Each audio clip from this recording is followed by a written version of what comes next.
Hi, Rob B here with Rob D, and you are listening to the Property Podcast. Wouldn't it be great to know what's going to happen in the future? Wouldn't it be great to be able to make plans if you knew what was going to happen in the future? Well, call us ambitious, but that's what we're going to try and do on this week's podcast.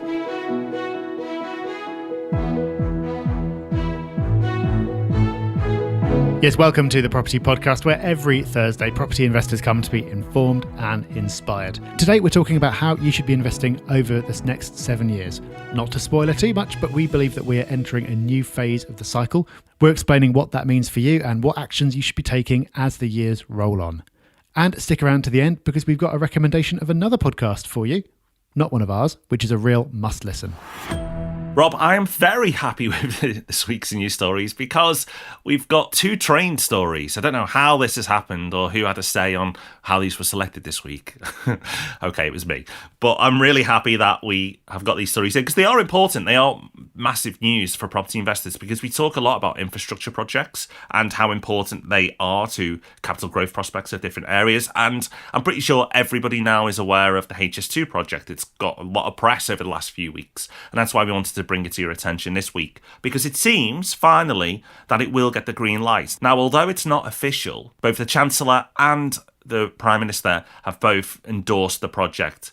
Possibly not with great enthusiasm or excitement, but basically because they're pot committed now. So much money has gone into this project already, billions upon billions, that they feel they may as well see it through. Now, that necessarily isn't always the best way to assess whether a project should happen or not, but part of me thinks it's a little bit of out for them to say that, yeah, we built it, but we had to, when they get criticism further down the line. So whether you agree with the spend or not, what I think we're all agreed with is the fantastic impact it will make for places like Birmingham, Manchester, Leeds, Nottingham, Sheffield, but also some other areas as well that may not be on your radar, like Crewe. That will become the best connected town in the whole country once HS2 is delivered. Places like Wigan, which will also be serviced by HS2. Manchester, in particular, will have fantastic links into London. Manchester Airport will be pretty much an hour to London. I think that's going to be making it one of the closest airports to the city centre of London in a weird way. So really, really positive news. Expensive? Absolutely. But the impact it will make? Incredible. And another news story, not going to go into as much detail here, but it's really positive for the city of Liverpool, is that their train network is being upgraded. A £500 million investment has been approved and the new trains are in the process of being rolled out. They will allow 50% more passengers, really modernise the network there. To be honest, it was massively needed. The existing fleet was at least 40 years old and it absolutely looked like it as well. So it's massively overdue for a city of the importance of Liverpool. For those in the southeast who are used to seeing those bright trains with the aircon and all the PowerPoint and all the rest of it, that's what's going to be coming to Liverpool. So super positive. Again, that investment into a city will make a big difference. So it's really pleasing to see two positive infrastructure projects to talk about this week. Clearly, you are right now making the very wise decision to listen to the Property Podcast. But did you know that we are also on YouTube? If you are not yet subscribed to our channel at Property Hub UK, you are missing out. We're putting out a new video every week, and the format allows us to cover topics in a slightly different way than we do in the podcast. The most recent video that's gone up within the last week is about how to make a passive income from property. So head over to YouTube, search Property Hub UK, subscribe to our channel, hit the little bell so you get notified when new videos come out, then watch that new passive income video and let us know what you think. We might not be in the first month of a new decade anymore, but the 2020s are still fresh and new, and because of that we've been giving a lot of our attention to thinking long term, something you should always do in property, but now seems the perfect time to be thinking about what we should be doing now to position ourselves for where we want to be in the future. A few weeks ago, we talked about how to make the most of the next decade. Today, we're going to be bringing that timeline in a little bit to talk about how you should be investing over the next 7 years. Rob, that's a weird number. Why have we chosen 7 years? Yeah, we've chosen this number specifically because it's really important when you look at the 18-year property cycle. Now, the 18-year property cycle is an economic cycle that property follows. Not exactly, but quite closely. And you'll find that property will crash. It will fall for about 4 years. Then it will steadily rise for about 7. Then we'll have a mid-cycle wobble, which can last up to 2 years. Then you have 7 years of aggressive growth and another crash.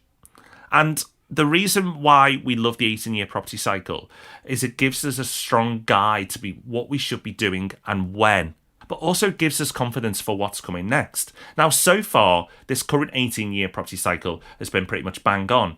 Now, if this is a new concept to you and you don't understand what the 18-year property cycle is, then please do take advantage of our free courses. You can find them on Property Hub University. There's a course specifically on this subject. Or if you go to the podcast page on the website, propertyhub.net/podcast, you can find a search bar, type in 18-year property cycle there, and you will find multiple podcasts on this subject. So let's now assume you've got a decent base knowledge of what the 18-year property cycle is. We are in a critical point of that cycle.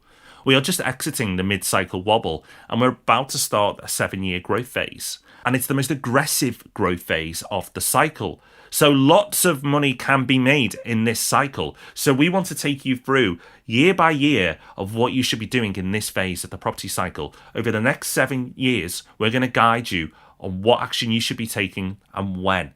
It's super powerful. But Rob, I think it's really important to say at this point that the 18-year property cycle is a wonderful guide, but it is a guide. It's not an exact science. Definitely. When you hear from critics of the 18-year cycle, it's normally the 18-year part that they take exception to. And they're kind of right to do that because 18 years sounds seductively definite. Wouldn't it be great if you knew exactly where the turning points in the market would be? But in fact, the 18 years is an average. When you look at every cycle going back for the last 200 years, on average, the cycle lasts for 18 years. But of course, when you've got an average, that means that some cycles are going to be longer, some cycles are going to be shorter. So when we're saying, oh, well, in the next 4 to 5 years, this will be happening, and that means you want to do that, we're being guided by the averages. Some cycles are shorter, some cycles are longer. This one seems likely to be one of the longer cycles. So the important thing is not to get obsessed with the timing, because that's always a bit different, but to look at the sequence of events, because that is pretty much always the same. So let's get into it. We're going to guide you through what to do, areas you might want to consider investing in, and also the actions you should be taking during that period. Now, the next 12 months are a really interesting time, and I think a fantastic time for property investors, because we are only just entering this new phase of the cycle, and most people, pretty much nobody, is aware of it. You know, the 18-year property cycle is not something people talk about. So the next 12 months bring a fantastic opportunity for property investors, but it won't be barnstorming. So the growth won't be enough to grab the attention of the general public. It'll just be some nice, solid, steady growth in the property market. And that means that there are still opportunities in prime investment areas. So places like Birmingham, there are still opportunities. Manchester city centre, still opportunities. And of course, areas that haven't even moved at all, where you can buy prime property in prime cities at still very, very good prices, like Liverpool and Leeds.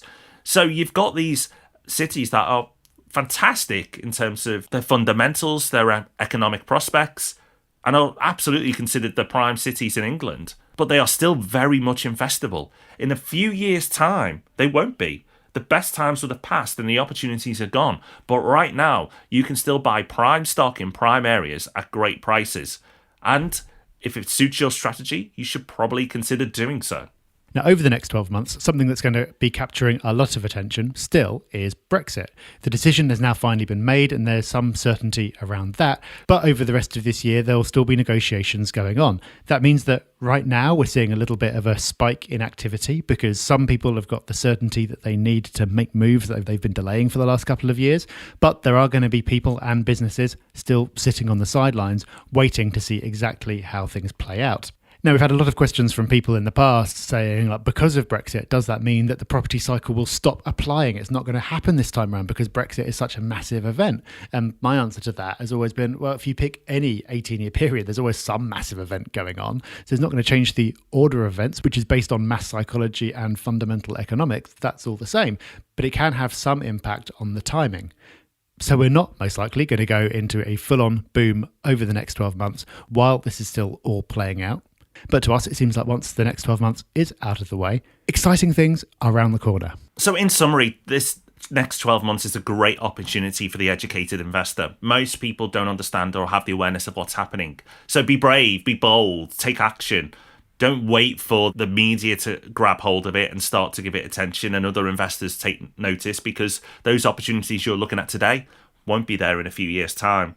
And that really moves us on to the next phase, which we'll say is the 2 to 3 year phase. So we've got the next 12 months, and then what's going to happen the 2 years after that? Property prices will start to move. I wouldn't call it a boom yet, but there'll be really strong growth, stronger than we've had so far, certainly when we come to the third year of this next section.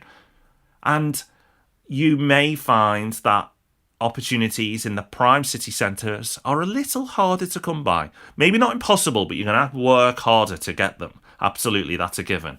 You'll also see people turning their attention to cities like Sheffield and Newcastle. You know what? They are really interesting places to invest. And I think by this part of the cycle, people will start to be looking at them as serious options because they may have been priced out of some of the areas we've already mentioned. Another area that people will be back into by now, and this may surprise you, is London. London in this part of the cycle isn't going to grow as strong as some of the areas we're mentioning, but it will grow. And because we've had this mid-cycle wobble, because we've had this downturn, and because in real terms property prices have been falling in London, people will go, you know what, I'm ready to get back in now. So don't be surprised to hear property investors talking about London as an investment opportunity, particularly those more passive investors who are maybe investing for the first time and live in the southeast or London and feel secure about investing closer to home. So it's still a great time to be investing. Opportunities are aplenty. It's still not mass hysteria. People aren't going crazy for property, but people are starting to absolutely take note. And the economy in general will be probably doing quite well. If we've had any stock market crash, that's out the way by now, and confidence is starting to build. We'll have more certainty from whatever's happened with Brexit and the negotiations there, and all those years of stalling and putting decisions off for businesses and individuals, the excuses are out the way now. So it's going to be a really positive time period for property investment and the economy as a whole. Let's fast forward a little bit further out now and start looking at where we'll be in 4 to 5 years' time. By this point, things should be kicking on even further. That growth that had happened in the previous couple of years will start to be picked up on by the press, and you'll start to see a lot more positivity about property in general. You'll also probably start seeing some property programs back on the TV again for the first time in a while, and you'll find it much easier to entice your normal friends and family members back into conversations about property when previously they just haven't been interested because they remember being burnt last time round. Yeah, you'll no longer be that property weirdo. You'll be cool. Yeah, so look forward to that. Only 4 or 5 years to go. So there'll be more optimism around. There will also, unless something unexpected happens, be another general election due around that time, which is always a point where the government does everything they can to get the feel-good factor into full swing. What does that mean for investment opportunities? Well, all the best opportunities in the major cities will have gone. There'll still be some, you'll just have to dig a lot deeper, and new areas will be coming into play. So areas like the Northeast, for example, will start to get some movement, having previously lagged. It doesn't necessarily mean everyone should pile in and invest there, but they will be coming back onto investor radars because people will be going searching for new opportunities because areas that had previously been popular are becoming saturated. Also, if you are into more hands-on strategies like flips, potentially a good time to be doing it because there's going to be good access to mortgages, there's going to be positivity, there's going to be prices going up, which will give you a buffer if you don't get your numbers exactly right. So in general, a pretty good time to be active in the market. We've pinned it down to a 2-year period, Rob, but of course it could be longer than that. Yeah, it could be. You know, we've said this cycle phase is probably going to be longer than the 7 years we're talking about. And that's just because of everything we've seen so far in the cycle leads us to that conclusion. So this particular phase could be extended beyond just a 2-year period. It's also worth saying that while the market is starting to get quite excitable at this point, investment opportunities are still aplenty. If you buy at this point, you're not going to be burnt because you're still buying far enough away from the peak of the market. So this is a really, really good time to invest still. Yes, of course, if you'd invested a few years before, there were better opportunities, but that makes sense. There were better opportunities 5 years ago from today where we are now. So while you may look back and get nostalgic about the deals that you used to be able to get, you still absolutely should be investing if your strategy says so. You're not going to get burnt at this point unless you're reckless about your approach, which I'm sure if you listen to the podcast, you're not. But an area where you could get burnt is the next phase, and that is the winner's curse. And that's the final 2 years of the cycle where it's mad. Everybody is getting involved. Everybody is an expert on property. Remember Bitcoin and everybody used to talk about Bitcoin and everyone was an expert. I remember the guy who cuts my hair. He was telling me about Bitcoin. Now, I'm sure he'd read quite a bit, but the point at which Bitcoin got mass awareness was the point where I made a prediction that it was going to crash. It wasn't because I was a genius, it was because it was obvious. It was economics. And that's exactly what will happen with the property market. Pretty much everybody will have awareness around the property market. Pretty much everybody will have the appetite to invest. Not all will, but all will be willing to talk about it and even consider it. It's a time when the property programs are on every night of the week. It's a time that the newspapers are full of property stories and headlines. There's ways to get rich. There's new schemes to take on. Overseas property will be promoted quite heavily at this point as well, because those investors who've done all the cities, done all the big cities, have been priced out there. They'll be looking for new opportunities, and they may look further afield at more exotic locations. During this period, what should you do? Well, not invest. That's the first part. The last 2 years of the cycle, if you invest, you're going to get hurt. Now, you'll probably survive. You'll probably be okay as a property investor afterwards. And if you're investing for the long term, you'll be fine. But if you are stretching yourself at this point, it's going to hurt. Also, you may fall into negative equity after the crash. So what should you be doing? Well, if you do invest, as I've said, it should absolutely be for the long term. You possibly want to be looking at London if you're going to invest anywhere, because that's the area that will probably recover the quickest during the next part of the cycle. But if you're not going to invest, because it is the winner's curse, then you should be taking stock and you should be reviewing what you have. What portfolio have you amassed at this point? It's not all going to be brilliant. They're not all going to be 5-star investments. I can tell you right now, not all of my properties are brilliant. Some are great and some have done me wonders, and some have been dogs, and I can't wait to get rid of them. And I will get rid of them at this part of the cycle, because I know by then that people will buy anything with a yield. It's very easy to sell. It'll be very easy to get lending at this point in the market as well. And that's when I will take stock, take a lot out of my portfolio, realise the cash, realise the equity, and sit tight for the next part of the cycle. Now, we've said this is a longer phase of the cycle, so you've got to time it right that you don't go too early and you miss a lot of that growth. And that takes a little bit of nerve. And we can't tell you the exact date in the calendar that you should do this, but having awareness of the cycle will at least help you make that decision. Now, don't be disheartened if you go too early and you see it grow by another 15% before it actually does crash. At least you've got that money ready to go next time round. The great thing about having an awareness of the phases that the cycle will go through, even if you don't know the exact timing, is that you can use this frothy period to prepare for what you know is coming next, which is the crash. Rob's already spoken about streamlining the portfolio, but for investors, mortgages are often a big part of their strategy. So making the right moves with regard to your debt is another good use that you can put this time too.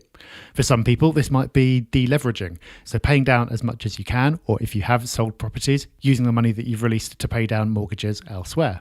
For some people, though, it might actually be increasing the amount of borrowing, because you know that there are going to be buying opportunities ahead when the crash comes, and you also know that when that crash happens, it's going to be a lot harder to borrow money than it is now.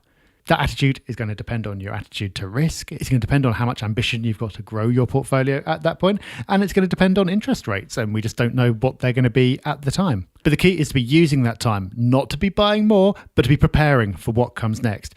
Because, Rob, depending on how well positioned you are and what knowledge you've got, a crash could be an absolute disaster or the best opportunity for 18 years. Yes, of course. The next phase is where opportunity comes. And you can transform your life at that period of the cycle. You really can if you have cash to invest. There are so many opportunities, but this is a whole podcast in itself, and we will podcast on this subject in the future of what to do after a market crash. But we've got lots to do before that takes place. You know, as we've said, this next 12 months is a wonderful opportunity for property investors. The awareness isn't there, and the market won't be that aggressive that the awareness will come here yet. It will do in the next 2 to 3 years, though, at least begin to. And those best opportunities will start to disappear. So take action. Use the 18-year property cycle to give you confidence. And know that even if the 18-year property cycle isn't exact, know that now is a great time to invest, because you've got so much leeway and so much give. Even if it's out by 3 or 4 years, you know that now is a wonderful time to be making those investments. And remember to use your knowledge of the 18-year property cycle to stay hard and fast on your strategy, because in the coming years, there will be more noise around property and eventually a lot of noise, and everybody will be talking to you about property investment. But don't get excited. Don't get caught up. Don't get distracted by strategies that don't suit you. Don't get greedy. That's when you get burnt. But lay out your strategy based on the knowledge that you now have. Stick to it and you will do very well. So it's time to share one of your success stories. You can reach out to us in different ways. You can leave a review on the podcast. We like them. You can get in touch via the socials at Property Hub UK. However you do it, we like to hear about it. And this week, Chloe got in touch on Instagram to say, "Hi, Rob and Rob and the Property Hub team. I wanted to take some time to thank you guys and the impact that you've had on my life over the last year. I discovered the podcast back in February 2019 as I was starting to switch on to property as a way to build my wealth. It's not an understatement to say that the Property Podcast has changed my life. Thanks to your advice and recommendations, I had the courage to quit my job, where I was being treated terribly, and secure my dream job, buy my first buy-to-let in Liverpool, and take the plunge to start my own business on the side. I look forward to doing my second and third buy-to-lets this year and scale my new business. I can't thank you enough for all the content you produced, and I hope to get to meet you guys soon in person. Best wishes, Chloe." Well, Chloe, fantastic. Well done. You put it to the Property Podcast, but we put it to you. You have to take the action. Lots of people consume all sorts of content, including the Property Podcast, and don't take action. What you've done is brave. What you've done is incredible. And congratulations. You deserve all the success that you've got for taking those chances and those risks. Put yourself in an uncomfortable place, but it looks like it's really paying off for you. So congratulations. Really, really well done to you. Right, it's time for Hub Extra Time, the time of the podcast where we like to give you that little bit more. We feel our job's not done until we give you an extra resource, tip, quote, something that can impact your life in a meaningful way. And remember, this is all backed up by the Hub Extra email, which has even more of this lovely stuff every single Friday. To get that email, it's completely free. Just sign up to the Property Hub and it will land in your inbox. We aim to make it the most valuable email you receive each week. Now, this week, Rob, I'm excited because you've recommended a podcast from Tim Ferriss. Now, I haven't dug into a Tim Ferriss podcast for a while because I get a bit intimidated by the length of them. It's a big commitment, but you've wholly endorsed this one. So I want to hear more about it. And then after that, I'm going to go and have a listen. Yeah, it's a tough choice because it is 2 hours long. You could listen to 6 hours of the Property Podcast in that time. But on this occasion, I would strongly recommend listening to the interview with Sam Zell. I'd never heard of Sam Zell before, but I really should have done because he's a billionaire. He's one of the 400 richest people in the world. He's done too many things to even go into.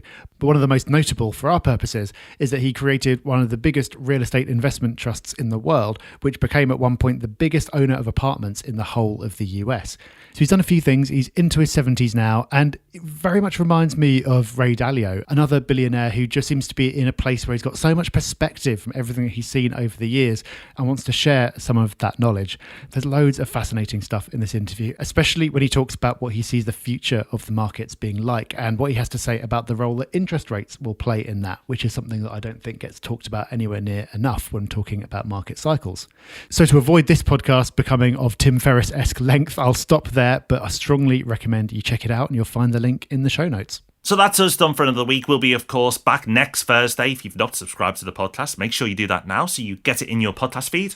And of course, we'll be back with Ask Rob or Rob on Tuesday. But if that's not enough to keep you going, check out all the social stuff we got going on. Loads of property goodness, loads of property knowledge being pumped out by the Property Hub team all the time. Our social channels are at Property Hub UK. You can find us on Twitter, Instagram, Facebook, and anywhere else where people are being social. And of course, you've got the Property Hub forum as well. Loads to be getting on with. So until we're back with Ask Rob or Rob on Tuesday, we wish you well. Have fun. Take care. Bye-bye. Bye-bye.